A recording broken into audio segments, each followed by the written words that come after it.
ಕೋರೆಗಾಂವ್ ವಿಜಯೋತ್ಸವ ಶುಭಾಶಯಗಳು. ಯಾಕಂದ್ರೆ ಹೊರದೇಶದಲ್ಲೆಲ್ಲ ಏನು ನಮ್ಮ ಬೆಂಗಳೂರಲ್ಲೇ ಅಷ್ಟೇ 8 ಲಕ್ಷ 10 ಲಕ್ಷ ಜನ ಸೇರಿ ನ್ಯೂ ಇಯರ್ ಸೆಲೆಬ್ರೇಟ್ ಮಾಡ್ತಾರೆ. ಆದರೆ ಇದು ಇತಿಹಾಸ. ಮೊದಲಿಗೆ ನಮ್ಮ ಹಿರಿಯ ಅಣ್ಣನಾದ ಡಾಕ್ಟರ್ ಎಂ ವೆಂಕಟರಮಣಗೆ ಅವರಿಗೆ ಪ್ರಶಸ್ತಿ ಸಿಕ್ಕಿದೆ, ಅಭಿನಂದನೆ ಇರಲಿ. ಯಾಕಂದ್ರೆ ಅಣ್ಣ ಬಂದು ಆ ಕಾಲದಲ್ಲಿ ನಮ್ಮ ಸಾರ್ ಮಾತಾಡಿದ್ರು, ಅವಾಗಲೇ ಪೂರ್ತಿ ಇಷ್ಟು ಹೇಳಿದ್ರು. ನಾನೇನು ನಮ್ಗೆ ಟೈಮ್ ಕೊಡೋದು 2 ವರ್ಷದನಾಗ ಆಗ್ತಾರೆ. ಆ ಇತಿಹಾಸನ ಬಾಬಾ ಸಾಹೇಬ್ ಲಂಡನ್ ಮ್ಯೂಸಿಯಂ ಅಲ್ಲಿ ಅವರು ಓದಿ ಪ್ರತಿ 1ನೇ ತಾರೀಕು ಜನವರಿ ಪ್ರತಿ ವರ್ಷ ಬಂದು ಅಲ್ಲಿ ಮಹರ್ ಸೈನಿಕರ ಜೊತೆಗೆ ಅಲ್ಲಿ ಅವರು ಗೌರವ ನಮನ ಸಲ್ಲಿಸಿದ್ರು. ಅದೇ ರೀತಿ ಅವರ ಹುಟ್ಟುಹಬ್ಬ ಏಪ್ರಿಲ್ 14th, ಆ ಹುಟ್ಟುಹಬ್ಬವನ್ನು ಅಲ್ಲೇ ಆಚರಣೆ ಮಾಡ್ತಾ ಇದ್ರು. ನೋಡಿ, ಇಂಡಿಯನ್ ಆರ್ಮಿಯಲ್ಲಿ 27 ರೆಜಿಮೆಂಟ್ ಇದೆ. ಎಲ್ಲಾ ಜಾತಿಗಳಿಗೂ ರೆಜಿಮೆಂಟ್ ಇದೆ. ಸಿಖ್ ರೆಜಿಮೆಂಟ್, ಸಿಕ್ಲಾ ರೆಜಿಮೆಂಟ್, ಕುಮಾರಿ ರೆಜಿಮೆಂಟ್, ಜಾಟ್ ರೆಜಿಮೆಂಟ್ ಅಂತ. ಆದ್ರೆ ಮಹರ್ ರೆಜಿಮೆಂಟ್ ಅಂತ ಇರೋ ಒಂದೇ ಒಂದು ನಮ್ಮ ರೆಜಿಮೆಂಟ್, ಅದಕ್ಕೆ ಮಾತ್ರ ಈ ಭೀಮಾ ಕೋರೆಗಾಂವ್ ಪಿಲ್ಲರ್ನ ಇಂಡಿಯನ್ ಆರ್ಮಿ 1949ರಲ್ಲಿ ನಮಗೆ ಕೊಟ್ಟಿದೆ. ಅದು ಇನ್ನೊಂದು ಶ್ರೇಷ್ಠವಾದ ವಿಷಯ. ಯಾಕಂದ್ರೆ ಎಲ್ಲಾ ಸಮುದಾಯಗಳಿಗೆ 27 ರೆಜಿಮೆಂಟ್ ಆರ್ಮಿಯಲ್ಲಿ ಕೊಟ್ಟು ತಥಾಗತ ಗೌತಮ್ ಬುದ್ಧ, ಬೋಧಿಸತ್ವ ಬಾಬಾ ಸಾಹೇಬ್ ಅಂಬೇಡ್ಕರ್ ಅವರ ಪಾದಶರಣಗಳಿಗೆ ನನ್ನ ಪ್ರಥಮ ಪ್ರಣಾಮಗಳನ್ನು ಸಲ್ಲಿಸಿ, ಈ ದಿನದ ಈ ಕಾರ್ಯಕ್ರಮ ಮುತ್ತುರಾಜು ಮತ್ತು ಆಂಜನಪ್ಪ ಅವರ ನೇತೃತ್ವದಲ್ಲಿ ಮೂಡಿ ಬರುತ್ತೆ ಅಂತ ನನಗೆ ದೊಡ್ಡ ಆಶ್ಚರ್ಯ ಆಗಿದೆ.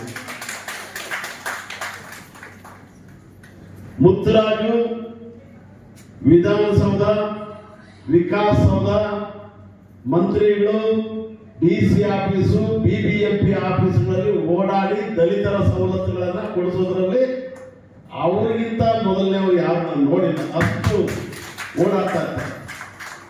ಆಂಜನಪ್ಪ ಸಾಂಸ್ಕೃತಿಕ ಕ್ಷೇತ್ರದಲ್ಲಿ ತೊಡಗಿಸ್ಕೊಂಡು ತಮ್ಮದೇ ಆದಂತ ಇತಿಹಾಸ, ಅವ್ರ ಜೊತೆಗೆ ಇರುವಂತವರು ಹಾಡು ಹೇಳೋರು, ಕಲಾವಿದರು, ಅಂತವ್ರನ್ನೆಲ್ಲ ಸೇರಿಸ್ಕೊಂಡು ಅಂತವ್ರು ಈಗ ಭೀಮಾ ಕೋರೆಗಾಂವ್ ಕಡೆ ಮುಖ ಮಾಡಿದ್ದೇನೆ ಅಂದ್ರೆ ಕರ್ನಾಟಕದಲ್ಲಿ ಭೀಮ ಯುಗ ಪ್ರಾರಂಭ ಆಗಿದೆ ಅಂತ ಹೇಳಿ ನಾನು ಇವರಿಬ್ಬರಿಗೂ ವಿಶೇಷವಾಗಿ, ಅದು ಕರ್ನಾಟಕ ಅಹಿಂದ ಹೋರಾಟ ಸಮಿತಿ ಹೆಸರಲ್ಲಿ ಇಂಥ ಸಾರ್ಥಕ ಕಾರ್ಯಕ್ರಮಗಳು ಮಾಡೋದು ಇವರಿಬ್ಬರಿಗೆ, ಇವ್ರ ಜೊತೆಯಲ್ಲಿ ಇರ್ತಕ್ಕಂಥವ್ರಿಗೆ ಅಷ್ಟೇ ಅಲ್ಲ, ಇವರನ್ನ ನೋಡಿ ಕಲಿಬೇಕಾಗಿರ್ತಕ್ಕಂಥ ನೂರಾರು ದಲಿತ ಸಂಘಟನೆಗೆ ದೊಡ್ಡ ಪಾಠ ಅಂತ ಹೇಳಿ ಅವರಿಬ್ಬರನ್ನು ಕೂಡ ಈ ಸಂದರ್ಭದಲ್ಲಿ ಅಭಿನಂದಿಸ್ತೀನಿ. ನನ್ನ ಕೃತಜ್ಞತೆ ಅವರಿಬ್ಬರಿಗೆ. ನನಗೆ ಭೀಮ ಸೇನಾನಿ ಅಂತ ಪ್ರಶಸ್ತಿ ಕೊಟ್ಟಿರುವಂಥದ್ದು ಅದು ಕೂಡ ಬಹಳ ಸಂತೋಷ ತಂದಿದೆ. ಯಾಕಂತ ಹೇಳಿದ್ರೆ ಯಾವ್ಯಾವ ಪ್ರಶಸ್ತಿಗಳು ತಗೊಂಡಿಗೆ ಅರ್ಹರಾಗಿದ್ದೀವೋ ಅದು ತಗೊಳ್ಳೋದು ನಮ್ಮ ಜೀವನದಲ್ಲಿ ಬಹಳ ಮುಖ್ಯ ಅಂತ ಹೇಳಿ ಈ ಸಂದರ್ಭದಲ್ಲಿ ಇಂಥ ಒಂದು ಪ್ರಶಸ್ತಿ. ಭೀಮ ಸೇನಾನಿ ಅಂದ್ರೆ ಅದು ಸಿದ್ದನಾಕಣೆ ಬೇರೆ ಏನಲ್ಲ. ಆ 20 ಯುದ್ಧವನ್ನ ಗೆದ್ದರು ಅವರ ಹೆಸರಲ್ಲಿ ಅದನ್ನೇ ಭೀಮ ಸೇನಾನಿ ಅಂತ ಕರೆದು ಬಹಳ ಒಳ್ಳೆ ಹೆಸರನ್ನ ಕೊಟ್ಟು ಆ ಪ್ರಶಸ್ತಿಗೆ, ಇದು ಚೊಚ್ಚಲ ಪ್ರಶಸ್ತಿ. ಕರ್ನಾಟಕ ಅಹಿಂದ ಹೋರಾಟ ಸಮಿತಿ ಕೊಡಮಾಡ್ತಾ ಇರ್ತಕ್ಕಂಥ ಮೊದಲನೇ ಪ್ರಶಸ್ತಿ ಈಗ ಪ್ರಾರಂಭ ಆಗುತ್ತೆ. ಇನ್ನ ಮುಂದಿನ ಎಲ್ಲಾ ವರ್ಷಗಳಲ್ಲೂ ಕೂಡ ಜನವರಿ 1ನೇ ತಾರೀಕು ಇವರ ಸಂಘಟನೆ ಭೀಮ ಸೇನಾನಿ ಪ್ರಶಸ್ತಿಯನ್ನ ಕೊಡ್ತಾ ಮಾಡಿದ್ರೆ ಇವರು ಸಂಘಟನೆಯಲ್ಲಿ 100 ಜನ ಭೀಮ ಸೇನಾನಿಗಳು ಹುಟ್ಟುತ್ತಾರೆ. ಇದು ನಾವು ಬಾಬಾ ಸಾಹೇಬ್ ಅಂಬೇಡ್ಕರ್ ಅವರ ಋಣ ತೀರಿಸಬೇಕು. ಕೇಳಿದ್ವಿ ಭೀಮಾ ಕೋರೆಗಾಂವ್ ವಿಚಾರದಲ್ಲಿ ಎಂತ ಅದ್ಭುತವಾದ, ಇವತ್ತು ಕೂಡ ಮೈ ನವಿರೇಳುವಂತ ವಿಚಾರ. 500 ಜನ 28,000 ಜನರನ್ನ ಹೊಡೆದಾಕಿ ಪೇಶ್ವರರ ಆಡಳಿತವನ್ನ ಮಣ್ಣು ಮುಗಿಸಿ ಬಂದಂತ ಒಂದು ಸಂದರ್ಭ. ಅವಕಾಶ ಸಿಕ್ಕರೆ ಇಂಥದ್ದೆಲ್ಲವನ್ನು ಮಾಡುವಂತ ಎಲ್ಲ ಅವಕಾಶಗಳು ನಮಗಿದೆ ಅಂತೇಳಿ ತೋರಿಸ್ಕೊಟ್ಟಂತ ಮಹಾನ್ ದಿನ. ನಾವು ಇಂದಿಗೆ ಎಷ್ಟು ಚಲನಶೀಲವಾಗಿದ್ದೇವೆ ಅನ್ನೋ ಒಂದು ವಿಚಾರಕ್ಕೆ ಎರಡು ಮಾತುಗಳಲ್ಲಿ ಗಂಡರು ಇದ್ದಾರೆ, ಮಾತಾಡೋಕ್ಕೆ 2 ಮಾತಲ್ಲಿ ಹೇಳ್ತೀನಿ. 2,500 ವರ್ಷದ ಹಿಂದೆ ಬುದ್ಧ ಬರ್ತಾರೆ. ಸಮಾನತೆಯನ್ನ ಘೋಷಣೆ ಮಾಡ್ತಾ ಹೋಗ್ತಾರೆ. ಬೆಂಗಳೂರು ನಗರದಲ್ಲಿ ವಿಶೇಷವಾಗಿ ಭೀಮಾ ಕೊರಗ ವಿಜಯೋತ್ಸವ ಅಂತೇಳಿ ಕಾರ್ಯಕ್ರಮ ಮಾಡಿದ್ದೀವಿ ಸಂಘಟನೆ ವತಿಯಿಂದ. ಈ ಮೂಲ ಉದ್ದೇಶ ಏನಂದರೆ ಇತಿಹಾಸದಲ್ಲಿ ಮುಚ್ಚಿ ಹೋಗಿರ್ತಕ್ಕಂಥ ಒಂದು ಸತ್ಯ ಘಟನೆಯನ್ನು ಬಾಬಾ ಸಾಹೇಬ್ ಅಂಬೇಡ್ಕರ್ ಹೊರತಂದಿದ್ದರು. ಅದನ್ನು ಮುಂದುವರಿಸ್ಕೊಂಡು ಹೋಗೋದು ನಮ್ಮೆಲ್ಲರ ಕರ್ತವ್ಯವಾಗಿತ್ತು. ಅದನ್ನು ಸಾಂಕೇತಿಕವಾಗಿ ಇವತ್ತು ಆ್ಯಕ್ಚುಲಿ ರಾವೀಂದ್ರ ಕಲಾಕ್ಷೇತ್ರ ಭಾಳ ಅದ್ದೂರಿಯಾಗಿ ಮಾಡಬೇಕಾಗಿತ್ತು. ಕಾರಣಾಂತರದಿಂದ ಮಾಜಿ ಪ್ರಧಾನಿಗಳು ನಿಧನರಾಗಿದ್ದರಿಂದ ಸರ್ಕಾರಿ ಸಭಾಂಗಣ ಆಗಿರೋದ್ರಿಂದ ಅದು ರದ್ದುಗೊಳಿಸಲಾಗಿತ್ತು. ಮತ್ತು ಈ ಕಾರ್ಯಕ್ರಮ ನಾವು ಏನೇ ಮಾಡಲೇಬೇಕು ಅಂತೇಳಿ ನಾವು ತೀರ್ಮಾನ ತಗೊಂಡು ಇವತ್ತು ನಾವು ಕಾನಿಷ್ಕ ಹೋಟ್ಲಲ್ಲಿ ಇದನ್ನು ಮಾಡಿದ್ದೀವಿ. ಇದು ಕೇವಲ ಸ್ವಾಭಿಮಾನ ಸಂಕೇತ ಅಲ್ಲ, ಎಲ್ಲರ ಅಂದರೆ ನರನಾಡಿನಲ್ಲಿ ಇರ್ತಕ್ಕಂಥ ಸ್ವಾಭಿಮಾನದ ಸಂಕೇತ ಇದು. ಇಂಥ ಒಂದು ಕಾರ್ಯಕ್ರಮವನ್ನು ನಾವು ಸಂಘಟನೆ ಮೇಲೆ ನಾನು ಮತ್ತು ಆಂಜನಪ್ಪ ಮತ್ತು ಪ್ರದೀಪ್ ಅವರು ಮತ್ತು ವೆಂಕಟರಮಣ ಮತ್ತು ನಮ್ಮ ತುಳಸಿರಾಮು ಎಲ್ಲರೂ ಸ್ನೇಹಿತರು ಎಲ್ಲ ನಮ್ಮ ಸಂಘದ ವತಿಯಿಂದ ತೀರ್ಮಾನ ತಗೊಂಡು ಈ ಕಾರ್ಯಕ್ರಮ ಮಾಡಿದ್ದೀವಿ. ಯಶಸ್ವಿಯಾಗಿದ್ದಕ್ಕೆ ನಿಮ್ಮೆಲ್ಲರಿಗೂ ಕೂಡ ಈ ಸಂದರ್ಭದಲ್ಲಿ ಅಭಿನಂದನೆ ಸಲ್ಲಿಸ್ತಿದ್ದೀವಿ. ಇನ್ನು ಮುಂದೆ ನಾಗಪುರಕ್ಕೆ ಮತ್ತು ಪುಣೆಗೆ ಯಾರು ಬರ್ತಿರೋ ಎಲ್ಲರೂ ನೋಂದಾಯಿಸ್ಕೊಳ್ರಿ. ನಾವು ಸದ್ಯದಲ್ಲೇ ಒಂದು ವಿಶೇಷ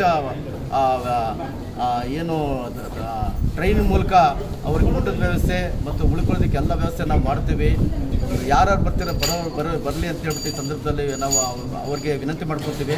ಈ ಕಾರ್ಯಕ್ರಮ ನಮ್ಮೆಲ್ಲರ ಒಟ್ಟಾರೆ ಟೀಮಿಂದ ಮಾಡಿರ್ತಕ್ಕಂಥ ಕಾರ್ಯಕ್ರಮ. ಇದು ಯಶಸ್ವಿಯಾಗೋದಕ್ಕೆ ನಿಮ್ಮೆಲ್ಲರಿಗೂ ಮತ್ತೊಮ್ಮೆ ಅವರಿಗೆ ಹೊಸ ವರ್ಷದ ಶುಭಾಶಯಗಳನ್ನು ತಿಳಿಸ್ಕೊಡ್ತಾ ಇದ್ದೀವಿ. ಸರ್,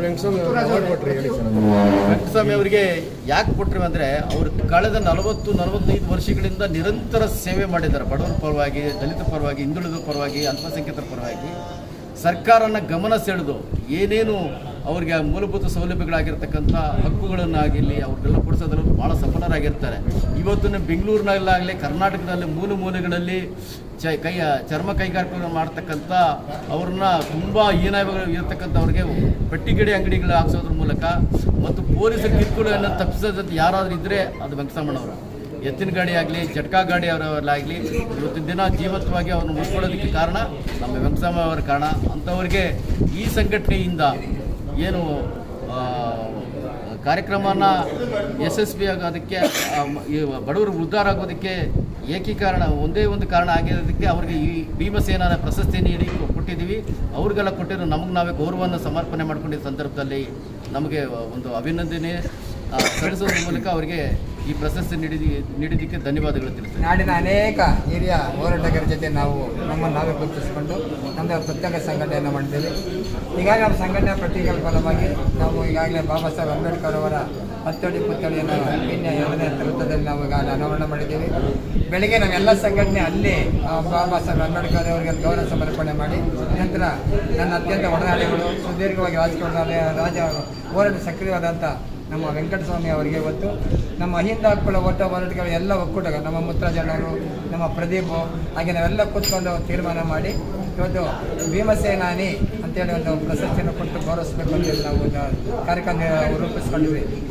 ಈ ಕಾರ್ಯಕ್ರಮ ಇವತ್ತು ರವೀಂದ್ರ ಕಲಾಕ್ಷೇತ್ರದ ಪಕ್ಕದಲ್ಲಿ ನಯನ ಸಭಾಂಗಣ ನಡೀಬೇಕಾಗಿತ್ತು. ಯೋಜನೆ ಭಾಳ ದೊಡ್ಡದಾಗಿ ಹಾಕ್ಕೊಂಡಿದೆ.